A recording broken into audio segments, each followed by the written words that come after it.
कौसल्या सुप्रजा रामपूर्वा सन्ध्या प्रवर्तते। उत्तिष्ठ नरशार्दूला कर्तव्यं दैवमाह्निकम्। नमः संस्कृताय। मैं धीरेन्द्र शर्मा आज आप लोगों को सीजी बोर्ड कक्षा 9वीं की पुस्तक सलिला संस्कृत के सप्तमः पाठः ब्रेल लिपि का अर्थ समझाने जा रहा हूँ। ब्रेल लिपि का आविष्कार लुई ब्रेल ने किया था।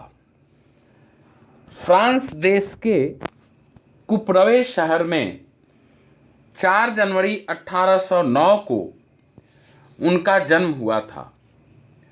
शुरुआती 3 सालों तक लुई देख सकते थे। एक दिन उनके पिता बाहर गए थे। वे घोड़ों पर बैठने की चमड़े की जीन बनाते थे।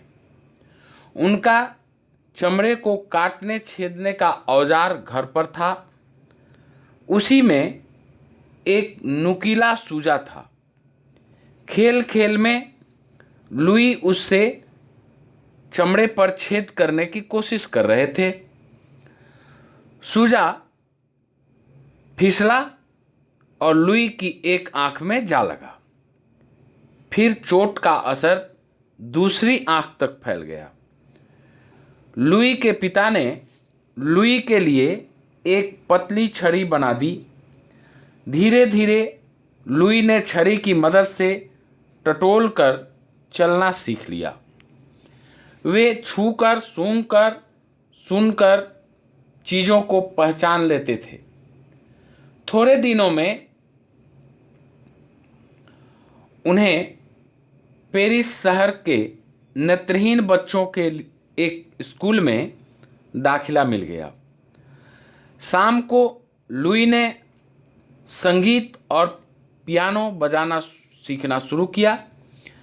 उन दिनों नेत्रहीन बच्चों के लिए किताब बनाने के कई प्रयास हो रहे थे। कागज की पट्टी पर छेद करके एक अनोखी लिपि खोजी गई। कागज को पलटकर उभरी हुई बिंदियों को छूकर पढ़ा जा सकता था। उसको बेहतर बनाने के काम में लुई जुट गए। लुई ने फ्रेंच भाषा की रोमन लिपि के सभी 26 अक्षरों के उभरी हुई 6 बिंदियों वाले नमूने बना डाले। उन बिंदियों को छूकर पढ़ना लिखना संभव था। यही लिपि ब्रेल लिपि नाम से प्रसिद्ध हुई। 6 जनवरी 1852 ईस्वी को लुई ब्रेल का देहांत हो गया, लेकिन आज तक ब्रेल लिपि काम में आती है। ब्रेल लिपि में किताबें छपती हैं। कंप्यूटर आने के बाद से उस पर पढ़ना लिखना और अधिक आसान हो गया है। प्रस्तुत पाठ में आए नीलेश जैसे बच्चों की विशेष आवश्यकता है। वह देख नहीं सकता है। उसको पढ़ने लिखने के लिए खास उपकरणों की जरूरत होती है। यह उसका अधिकार है। इस पाठ में नीलेश और उसके मित्र धनुष का संवाद है। आइए देखते हैं दोनों मित्र धनुष और नीलेश क्या बात करते हैं। धनुष कहता है, नमस्कार, अत्र भवतां स्वागतम। नमस्कार, आपका यहाँ स्वागत है। नीलेश, नमस्कार। धनुष, आगच्छतु, उपविशतु, भवतः परिचयः किम्? आइए, बैठिए, आपका परिचय क्या है? नीलेश जवाब देता है, मम नाम नीलेशः अस्ति। मेरा नाम नीलेश है। अहम नवम्यां कक्षायां पठितुम आगच्छामि। मैं 9वीं कक्षा में पढ़ने के लिए आया हूँ। मम मातुः स्थानांतरणम अस्मिन् नगरे अभवत्। मेरी माता का स्थानांतरण इस नगर में हुआ है। भवतः परिचयः किम? आपका क्या परिचय है? धनुषः। मम नाम धनुषः। धनुष कहता है मेरा नाम धनुष है।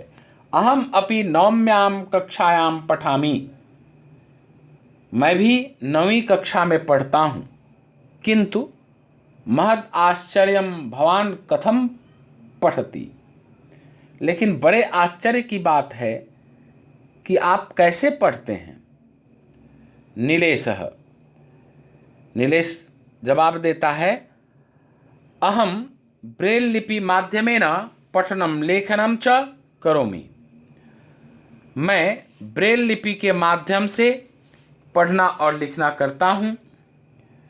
इयं विशिष्टा लिपि अस्ति। यह विशेष लिपि है। आगे धनुष कहता है अतीव शोभनम अस्ति। बहुत सुंदर है। नीलेशः। नीलेश फिर प्रश्न करता है मित्र मम पूर्व विद्यालये मम कृते सर्वाणि साधनानि सुलभानि आसन्। हे मित्र, मेरे पूर्व विद्यालय में मेरे लिए सभी साधन सुलभ थे। धनुष फिर प्रश्न करता है कानि कानि साधनानि? कौन कौन से साधन? नीलेशः। विद्यालयं परितः दृष्टिबाधित मित्राणां कृते विशेष मार्ग निर्मितः। विद्यालय के चारों ओर दृष्टिबाधित मित्रों के लिए विशेष मार्ग बनाया गया है। धनुषः। धनुष फिर प्रश्न करता है अयम मार्गः कथम लाभप्रदः? यह मार्ग किस प्रकार लाभप्रद है? आइए आगे देखते हैं। नीलेशः। मित्र, अहम स्वकीयेन दंडसाहाय्येन संस्पृश्य सर्वत्र गमनागमनं करोमि। यहाँ एक कठिन वर्ड आया है, नोट कर लेंगे। जब भी आप वीडियो को देखने और सुनने के लिए बैठें तो अपने कॉपी को साथ में लेकर के रखें। जो भी कठिन वर्ड का अर्थ बताया जाए आप उसको तत्काल नोट कर लें। इससे पढ़ने में काफ़ी सहूलियत मिलेगी। यहाँ एक वर्ड आया है संस्पृश्य। संस्पृश्य का अर्थ होता है छूकर।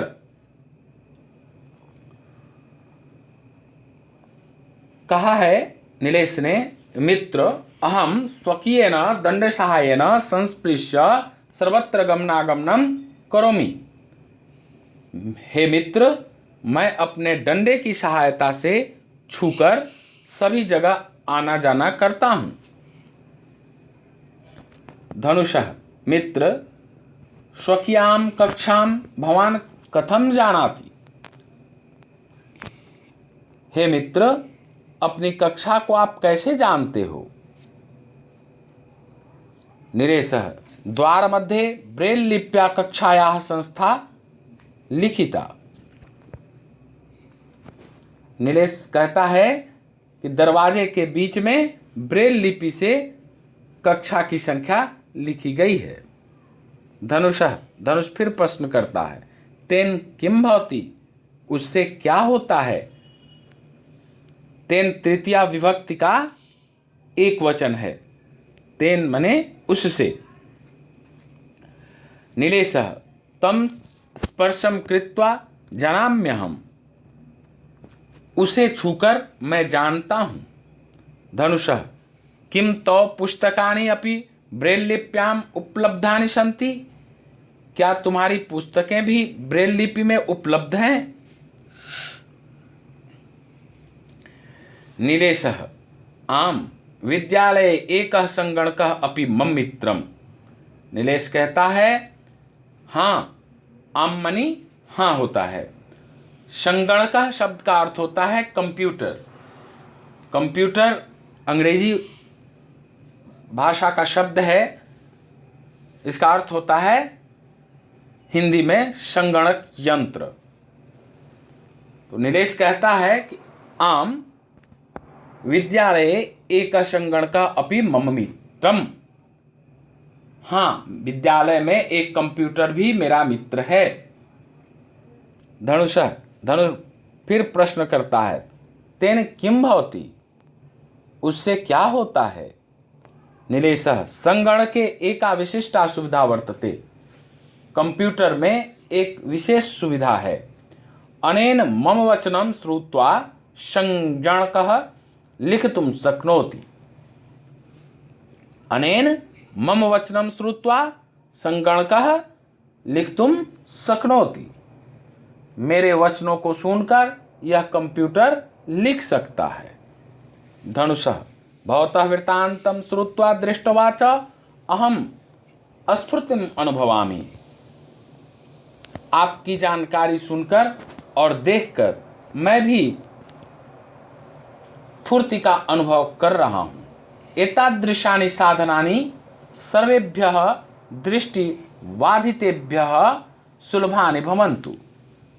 यहाँ पर एक शब्द आया है एतादृशानि, अर्थात इस प्रकार के। तो आइए देखते हैं इस वाक्य का अर्थ क्या होगा। इस प्रकार के साधन सभी दृष्टिबाधितों के लिए सुलभ होवे। नीलेशः आम। धनुष हाँ धनुष। धनुषः अस्माकं विद्यालये विविधोपकरणानि सन्ति। हमारे विद्यालय में विविध साधन नहीं है। नीलेशः ततः किम कर्तव्यम। नीलेश कहता है तब क्या करना चाहिए। धनुषः वयं सर्वे छात्राः आवेदनं कुर्याम यत् अस्माकं विद्यालये समुचिता व्यवस्था भवेत्।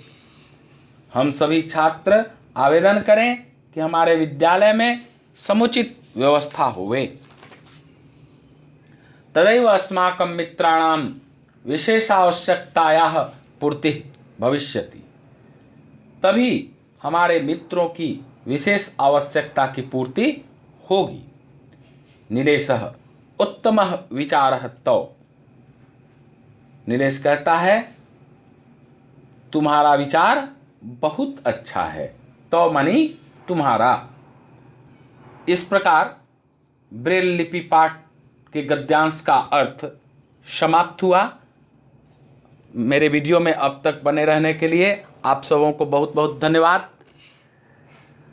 आप सबों से मेरा निवेदन है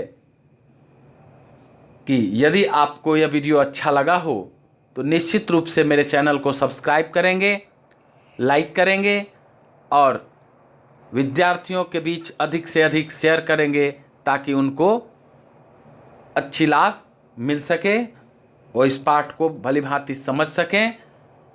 धन्यवाद। जय हिंद, जय भारत।